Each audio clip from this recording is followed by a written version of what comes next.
Hello, everybody. Welcome back to another episode of AKP Sports Talk. That's RM Korea. Obviously, as we said yesterday, it's college football week. Obviously, as we mentioned, countdown to Saturday's opening game in Dublin kicks off soon. But obviously, we're just going to continue today with some more futures. Obviously, yesterday we gave out a couple. Today, we're giving out a couple more. First, I'm going to go to the Big 12, well, a new Big 12 team, obviously one of the few new Big 12 teams.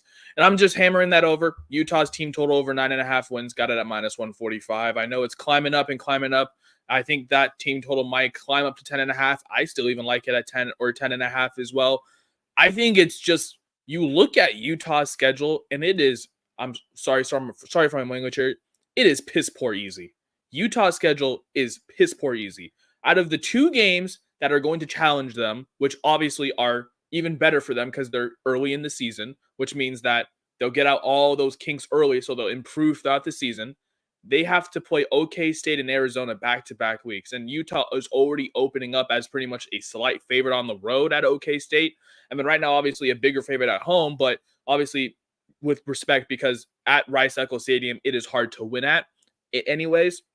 But after those two games in the conference against OK State and Arizona, their schedule is easy. They don't have to play K-State or Kansas. They play BYU, who's going to be bad this year. They play Houston, who's going to be bad this year. They have to play. They get Iowa State at home. Like, you look at this Utah team, right? And yes, they're, even though I don't even know how he has eligibility still. Cam Rising, he still has his last year of eligibility. He made the announcement he is coming back after, I forgot what kind of injury. I think it was a leg injury that took him out or early last season, and that kind of derailed his season. So Kyle Whittingham somehow convinced him to come back one more year, especially now in the new conference. I'm really high on this Utah team this year. I mean, in terms of where Utah's ranked right now, obviously they're ranked number 12 in the country. They're right now the favorite to win the Big 12. You know, out of the group of teams that I'd say have a good chance, obviously you have Arizona, you have OK State, Kansas State as well. Kansas. I say you have those like five teams that are kind of near the top, and then pretty much everybody else in terms of that conference. Maybe West Virginia with some value there, but I really just like Utah because of their really piss poor easy schedule. 1, 2, and then you look at their non-conference. Oh my God, Ari, they got to play Southern Utah. Oh my God. I mean, you know who else they have to play? They have to play Utah State. Oh no. Oh my God. That's what I'm saying. Like, you look at Utah's schedule and they only play 2 ranked teams, and they play them back-to-back weeks, literally to start out the Big 12 season. They get to play Colorado on the road, and everyone's gonna be like, "Oh, maybe we should bet Colorado that game." But look, I'm done with this Colorado hype train. I think the Deion train is. I think that prime train is slowly going to a halt soon.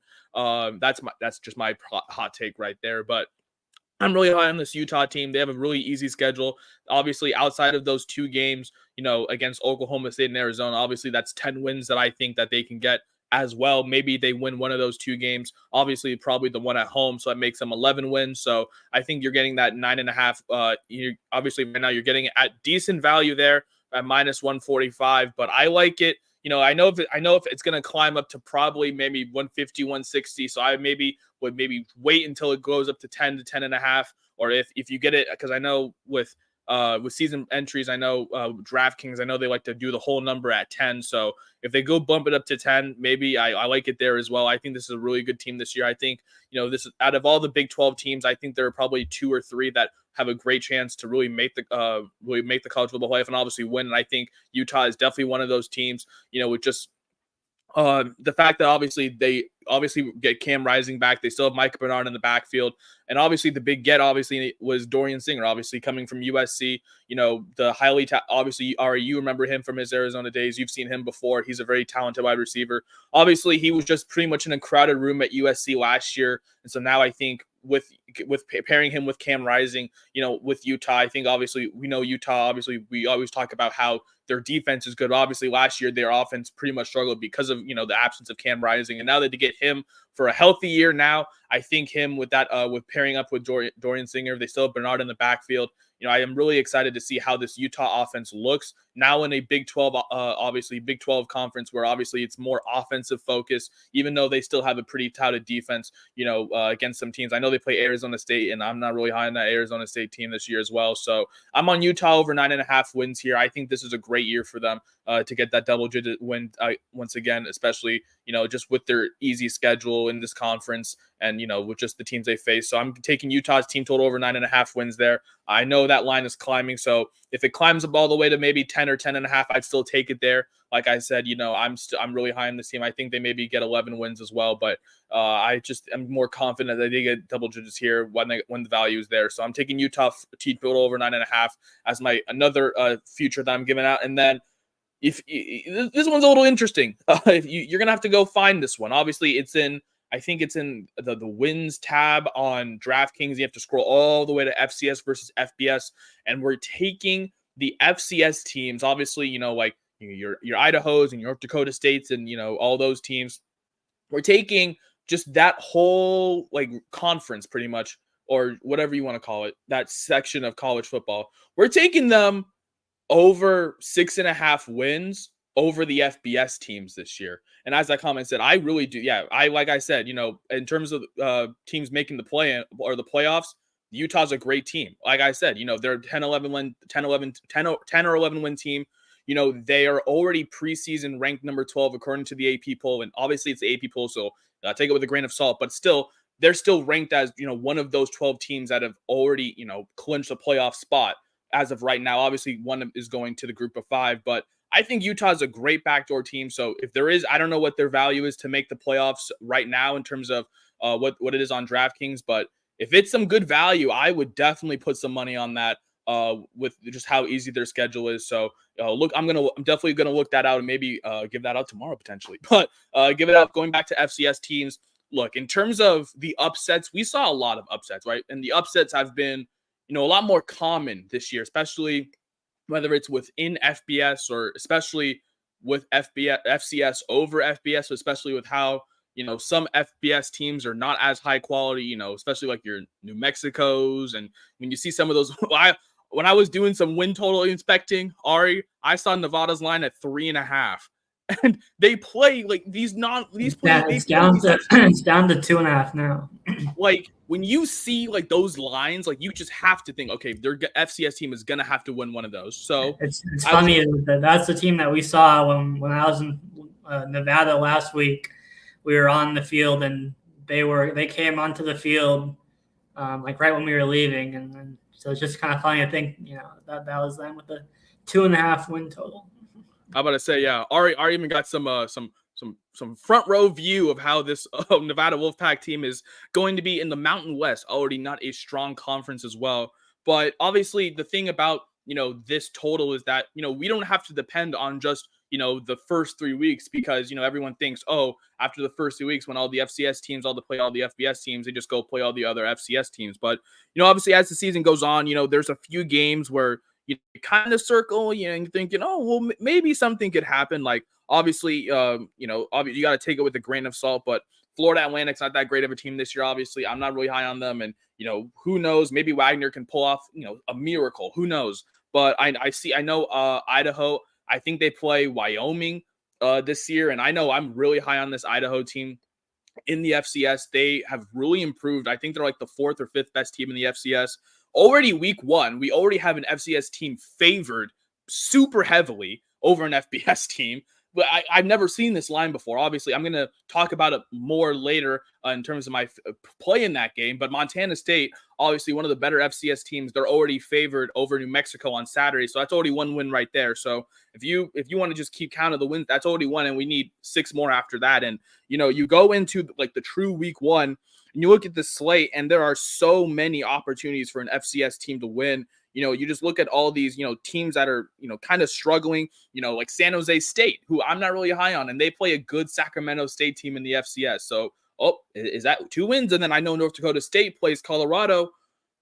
Colorado fans, that could be 3 wins. That's all I'm saying here. I know North Dakota State, obviously, pretty much arguably the best team they're pretty much Alabama in terms of FBS, just in terms of dominance. We've seen the talent in the NFL too. Guys like Carson Wentz and Trey Lance, those touted quarterbacks, be able to go to that top level. So I wouldn't be, too questioning this play here. Obviously, it's a little bit juice on that over, but I am really thinking, with just all the upsets that we've seen in recent history and with just how the schedule's looking, with a lot of good FCS teams like playing, some mid to lower level FBS teams, there are potential for a lot of upsets. I already talked about that Montana State line already being in the double-digit point spread, and it's a road game for Montana State.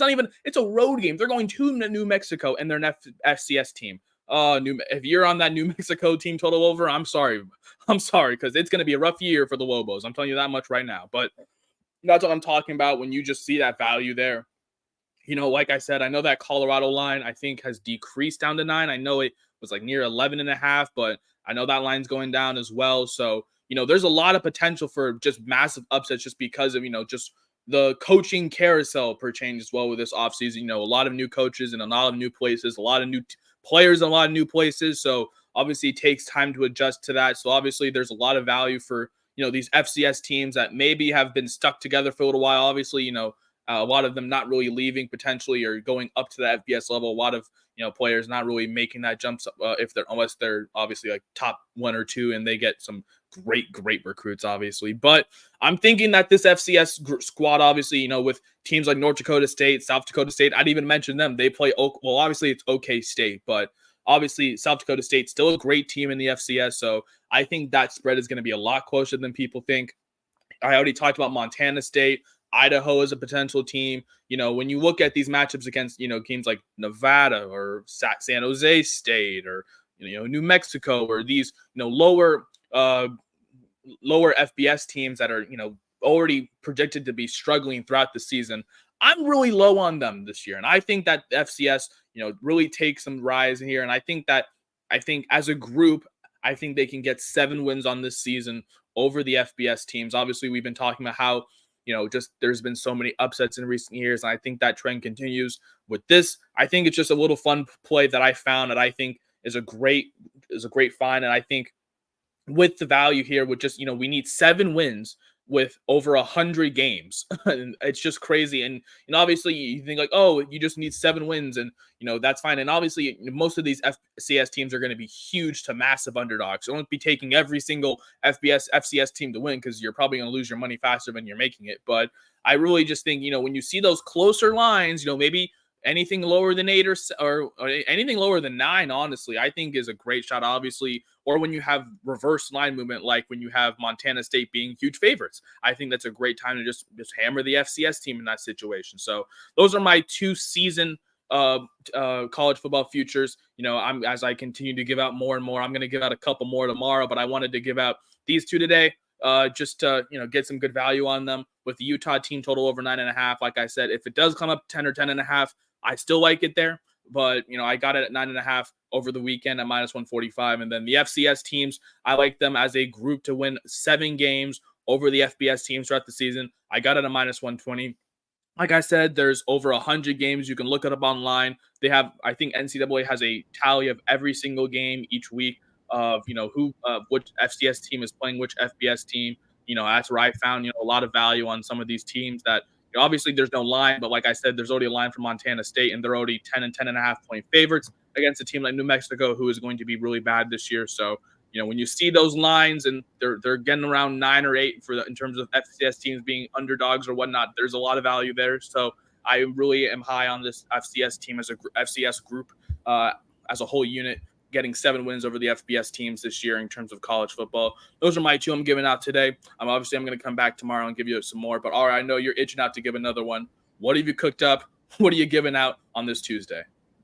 Yeah, I have 1 future and then 1 early look for Saturday on a line that I think could move. I mentioned it in our group chat yesterday that I played early the Florida State Georgia Tech first quarter under 13.5 yesterday, and that's already down to 10.5. So there is, value. It moved down 3 points, not even 24 hours. So there is value, in just finding lines early that you think might move, between now and Saturday. this is another one. I'm less confident that this one moves, but I'm still like it enough just to give it out now, just in case. It was announced earlier today that Delaware State missed their team flight because of some sort of bus issue to Hawaii. So it's already, it's already a 10-hour trip that they're going to have to catch another flight to. So, chances are they're going to find a way to get there, obviously, but they're just going to get there a lot later than what was initially expected. Hawaii is already like a 38.5 point. I think this is one of those FCS, right? Delaware State's FCS. Yeah. This is one of those, but this is not one of those ones where there's going to be, an upset. Hawaii is like a 38.5 point favorite, but Ari, I can tell you right now, there's no way Delaware State is going to go fly across the country in a 10-hour flight to go beat Hawaii. I can tell you that right now. Yeah, but I mean, the way I see it is that, it's not, no matter the disparity, it takes a lot to score, 2 touchdowns in the quarter, especially if Delaware State gets the ball first and can, turn off even like 3 or 4 minutes off the clock, then, that would be big for this play. So I just think that there's, value. I think any lower than 13.5, and I wouldn't take it because I think, there's a lot more risk at that point. But I like the number at 13.5 where, a touchdown and 2 field goals, at worst case, and you're still under this line of 13.5. So just an early look for Saturday. It's super obviously in Hawaii, which is always the late night games, obviously. So it's the last game of week 0 on Saturday. So just that first quarter under 13.5. And then season-long play going to UCLA, one of the new Big Ten teams, obviously, this year. They were kind of a mess last year, too, with their rotation at quarterback with Dante Moore and Ethan Garbers. And now I think Moore is gone, if I'm not mistaken. So it's only Garbers now who's the clear starter. So, I mean, at least that's a positive that they have a clear starter now, in Garbers. But, I wasn't overly, impressed enough from what he showed last year. So, there is some push potential with this play at exactly 5.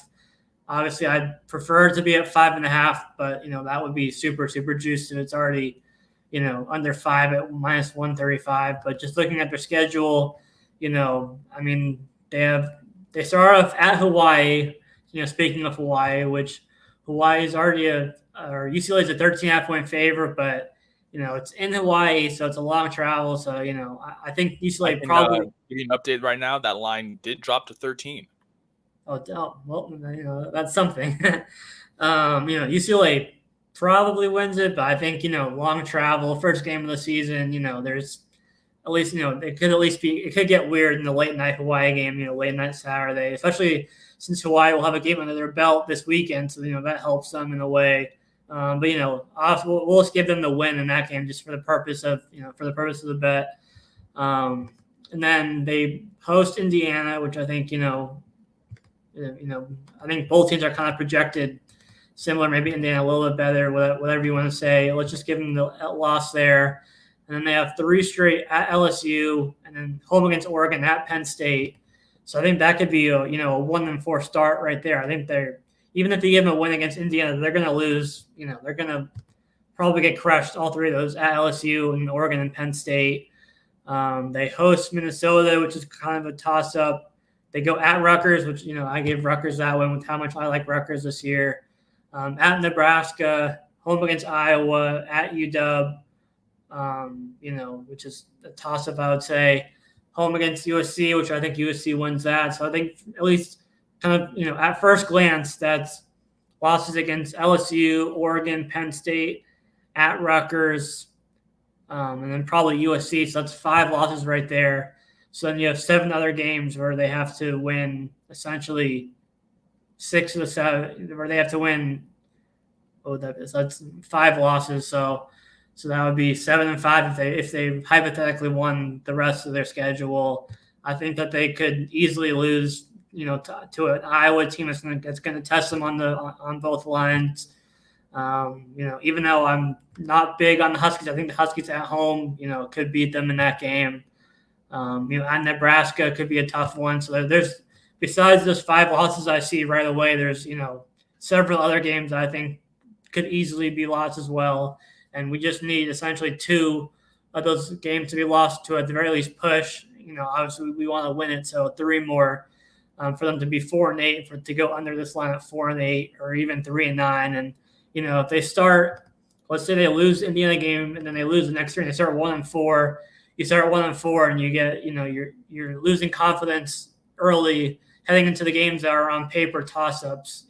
With some of those games, kind of the second half of the year.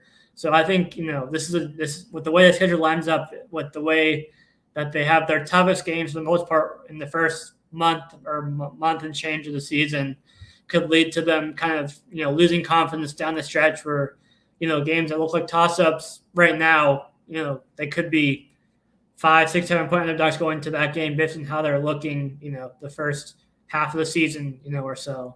So that's kind of my angle with that play, is just the tough schedule early. Kind of they're already a team with a lot of question marks, and so I don't think a tough schedule early helps a team with a lot of question marks in that regard. When you're already have those question marks and you start 1-4, let's say, or even 2-3, you can still make the argument that I'm making. So I think there's at Rutgers, at Nebraska, Iowa are all potential losses. I think USC is a potential loss, so that's 4 right there. So that's my angle with that play. Yeah, sorry, I was trying to look up the odds. If I remember correctly, I remember giving out, Florida team total under 4.5. I remember talking about, head coaching being fired. Obviously, there's that potential of happening, but obviously Chip Kelly, you never know with UCLA. But you mentioned UCLA, and they have a new coach, right? UCLA. Oh, that's right. Chip Kelly left. That's right. Yeah, it's a new coach. Well, yeah. It's the guy in the Big Ten media day that was like we're in LA. Oh yeah, that guy. So yeah, I don't know if he's gonna want to. I don't know if he's gonna lead this team to a 6-6, a bowl game, 6-6 record. But I think the big killer, as you mentioned earlier, is that their early schedule is just rough. You mentioned having to play LSU, Oregon, and Penn State. Obviously those are 3 top 10, 15 teams. You mentioned having to play Oregon and Penn State essentially back-to-back weeks. That's never easy. I'm really high on this Nebraska team as well as Rutgers, and you mentioned we always talked about Rutgers previously, so. Those are 2 losses there. You mentioned Iowa, obviously going to test you on both sides of the line, especially defensively.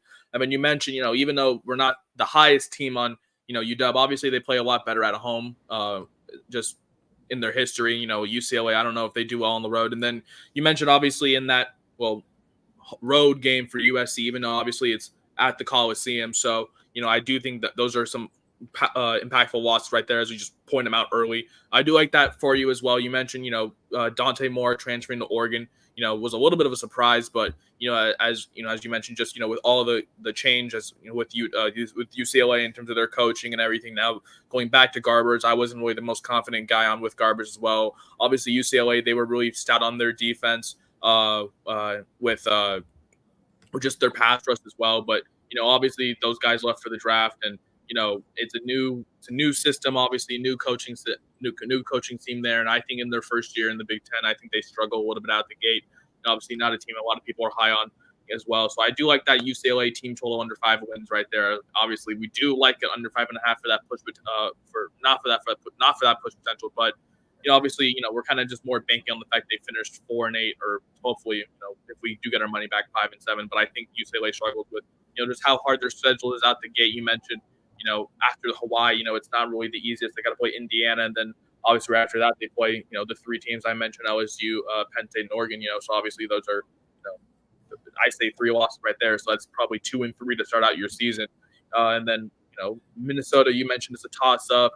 I don't think they beat Rutgers on the road, and then Nebraska on the road as well. Those are 2, especially late October, early November. The weather starts to change, and those UCLA boys, I don't know if they're used to that Nebraska cold. So I don't know how they're going to be doing in November, but especially I'm a little bit higher on this Nebraska team this year. And then obviously you mentioned Iowa coming in the week after that, and then they finish off against UW and then UCLA against USC as well. So it's not the easiest end to their year. So I definitely agree with that. I think it's just a rough patch from pretty much September to the beginning of November. And then you mentioned the game on Saturday. Just college football is so back, with Delaware State missing their flight.